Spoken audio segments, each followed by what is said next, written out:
Merci beaucoup, Monsieur Dallaire, d'être à nouveau avec nous. Bienvenue à Lausanne pour votre nouvelle visite. Il n'y a plus besoin de vous présenter. Vous êtes auteur, conférencier, psychologue expert depuis plus de 35 ans. 40 ans, 40 cette ans. année, 40 ans. Félicitations. Merci. Vous avez donc vu vraiment et parcouru beaucoup d'expériences au niveau conjugal. Vous avez pu accompagner beaucoup de couples. Et grâce à cet accompagnement, vous allez pouvoir justement nous donner des astuces et comment justement réussir à permettre au couple de durer sur le long terme. C'est désiré. Parce qu'aujourd'hui, on est assez vieux pour connaître plusieurs belles histoires d'amour. Mais évidemment, une histoire d'amour qui dure, c'est encore mieux. Ça fera moins de cœur brisé, en tout cas. Ouais. Alors, dans un couple, dans une relation entre les partenaires, c'est important qu'ils connaissent, par exemple, leur langage de l'amour, leurs blessures émotionnelles. Qu'est-ce qui est encore aussi important que les partenaires connaissent l'un sur l'autre?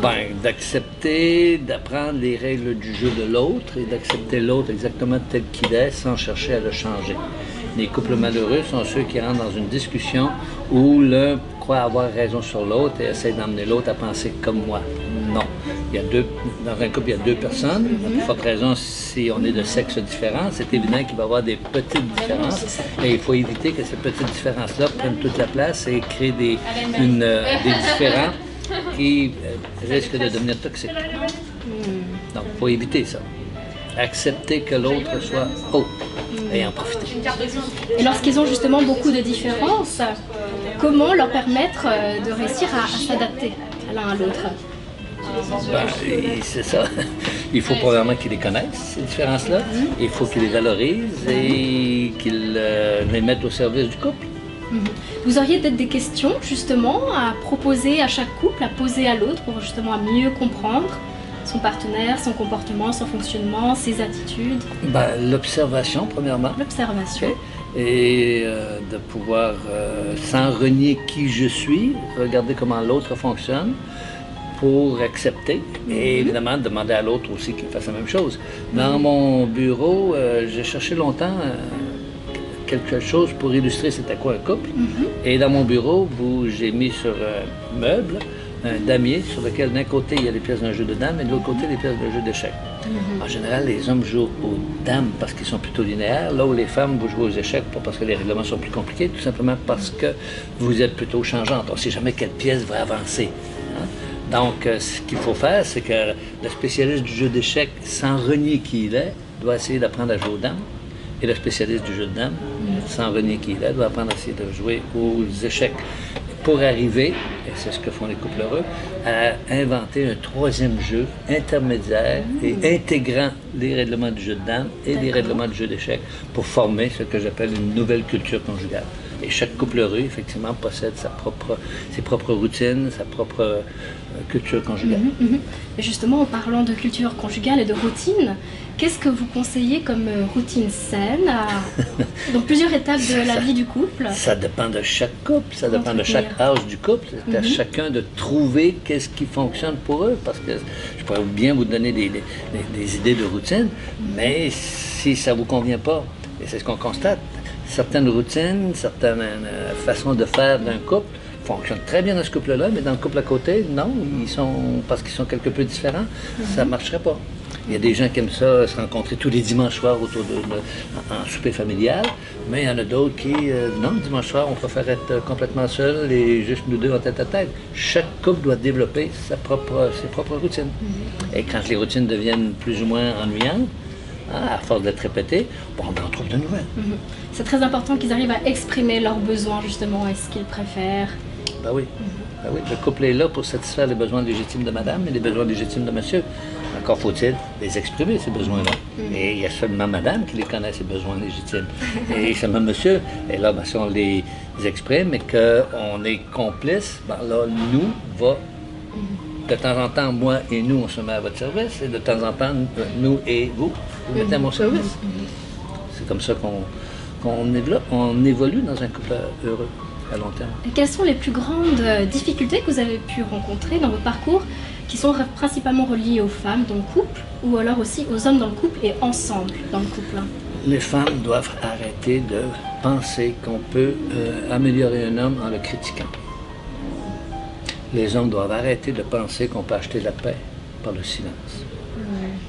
Plus monsieur va pense acheter la paix par le silence, plus madame va critiquer. Plus madame critique, plus monsieur va acheter la paix par le silence.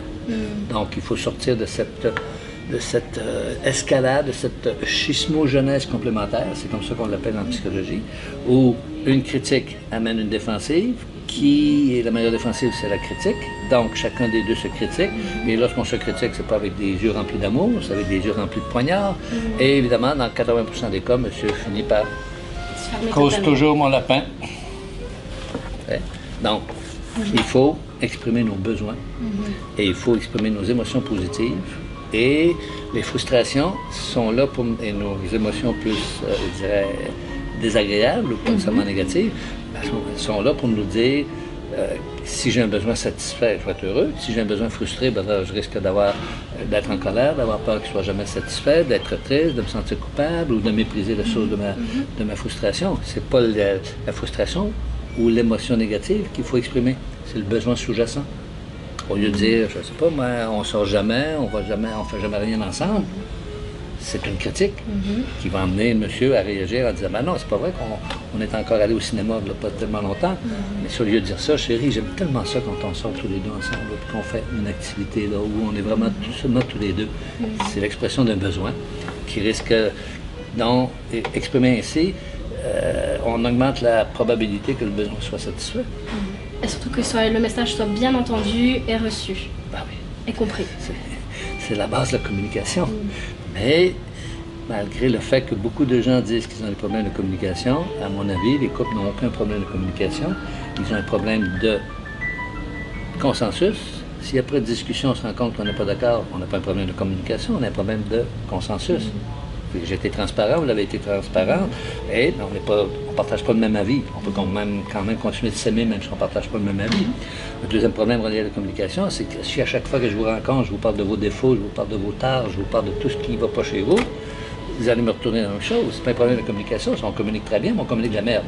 Au lieu de communiquer des fleurs. Il n'y a plus aucun plaisir après à avoir aucun échange. Ben non. Et à chaque fois que je vous communique une critique, que vous me faites une critique, ben à ce moment-là, j'enlève, je fais un retrait de ma banque d'amour pour vous. Et le troisième problème relié à la communication, c'est évidemment l'interprétation des mots. Chaque mot, pour chaque personne, le même mot peut avoir différentes significations et c'est là où il faut préciser davantage ce qu'on dit. On n'est pas dans la tête de l'autre, donc effectivement c'est important de reconfirmer même ce qu'on a entendu, reformuler, être sûr d'avoir bien compris. C'est ça. Ça évite les malentendus. Ben, il y a quand même des malentendus, il y a quand même des désaccords. Les couples heureux se mettent d'accord pour vivre avec des désaccords à vie. On peut même si on ne partage pas tout à fait le même avis. Et aussi, au cours des plusieurs stades de la relation, quels signaux d'alarme vous avez pu observer qui annoncent que la relation est en danger et qu'il y a risque de rupture? Et que faire dans ce cas-là? Quand mon partenaire me demande « Est-ce que tu m'aimes ?» et que je réponds « Je ne sais pas ». Ouf. Ah oui. C'est à la fois un bon et un mauvais signe. C'est un indice qu'il y a un processus de désamour de la part de l'un des deux, mais en même temps, si je ne le sais pas, c'est parce que j'aime autant mon partenaire que je le déteste, que je lui en veux.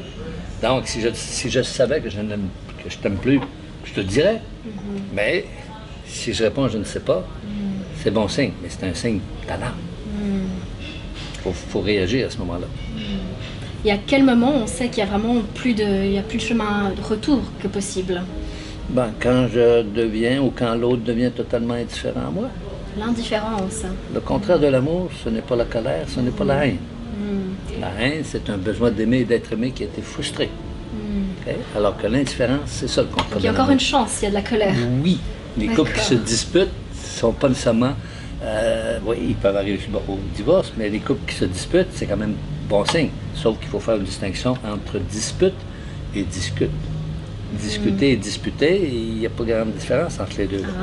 Il faut essayer d'arriver à seulement discuter sans se disputer. La dispute, ça va être le haussement de ton, les émotions qui montent, hausser le ton, mettre le poing sur la table, des choses comme ça. Arriver à la violence verbale et malheureusement pour certains couples à la violence physique. Ça, c'est de très très mauvais signes. Et puis aussi à différents stades de la relation et pour des jeunes couples dans leurs premières années, à quelle tempête doivent-ils se préparer pour garder... Il y en a 9, je n'ai pas le temps de vous les énumérer les 9, mais il y a 9 moments critiques dans la vie d'un couple. Ah, d'accord. Dans les 2 premiers, je vais juste m'attarder sur les 2 premiers, c'est quand je découvre la sorcière qui s'est présentée sous forme de princesse charmante pour me séduire, et que vous découvrez le crapaud qui s'est déguisé en prince charmant pour vous séduire. Donc, quand vous découvrez qui est réellement la personne qui vous a attiré. Ça, c'est la phase qu'on appelle, ou le moment qu'on appelle de désidéalisation. Okay? Le deuxième moment critique dans l'évolution du jeune couple, c'est quand le fruit de notre amour arrive.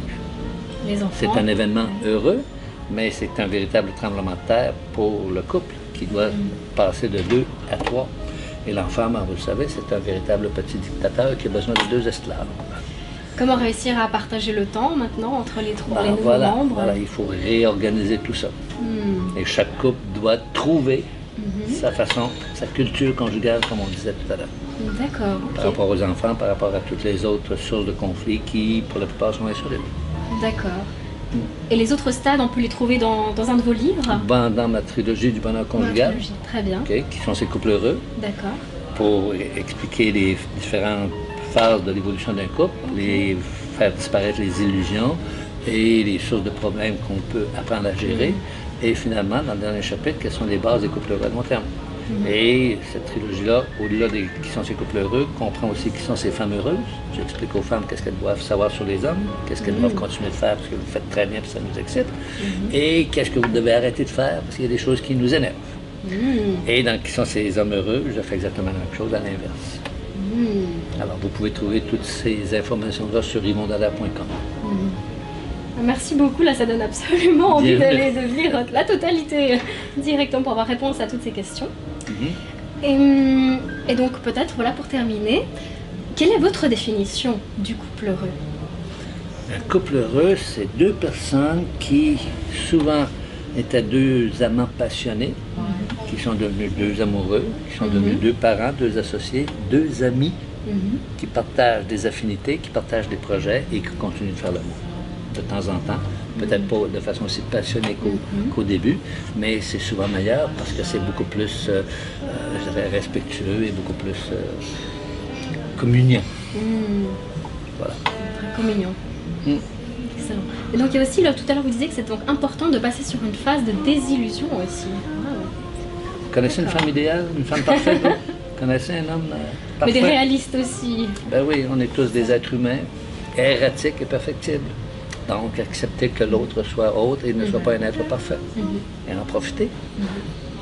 Et peut-être, est-ce que vous auriez envie de donner une astuce aussi à des jeunes couples? Il n'y en a pas de truc miracle. Ça demande beaucoup d'amour, beaucoup de bonne foi et surtout beaucoup d'efforts pour apprendre des petites différences, pour apprendre les dynamiques plus ou moins conscientes et des efforts pour arrêter de faire ce qui ne fonctionne pas et mettre en pratique ce qui fonctionne. Et c'est ce que j'explique dans mes 3 livres, la trilogie du bonheur conjugal. On sait aujourd'hui, parce qu'on les a observés, les couples heureux à long terme, qu'est-ce qui fonctionne et qu'est-ce qui ne fonctionne pas. Et ce que je viens de vous dire, l'amour et la bonne foi sont rarement en cause. C'est souvent l'ignorance, les différences et les dynamiques qui sont le véritable coupable des couples qui finissent par se séparer ou par s'endurer pendant des décennies.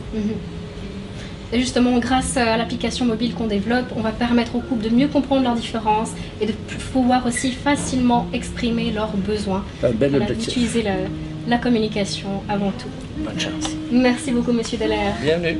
Au revoir. Merci.